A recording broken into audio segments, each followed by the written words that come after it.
So, ano daw tong forensic accounting? So, ito yung ginagamit yung auditing and accounting skills and together with investigative skills para malaman kung yung isang company o yung isang tao sa loob ng company ay nag-commit ng embezzlement of fraud.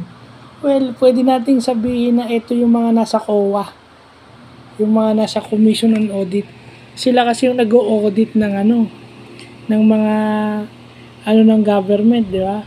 So sila yung nagsasabi kung may mali dun sa government agency o dun sa tanggapan ng gobyerno. No? Meron palang ganun. Well, butit nalaman natin yung forensic accounting na yan. Kasi, di ba, sa computer, meron na tayong natawag na digital forensics. Pag-iimbestiga ng crime using digital means. Ito sa accounting. Di ba?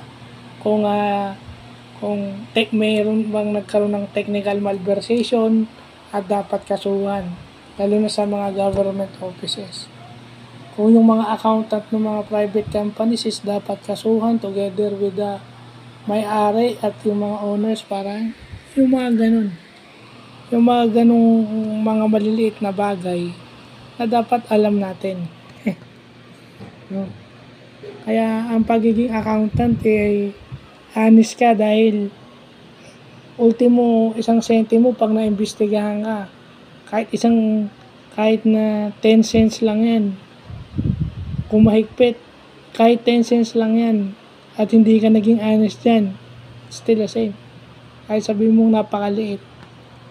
So yun lang po.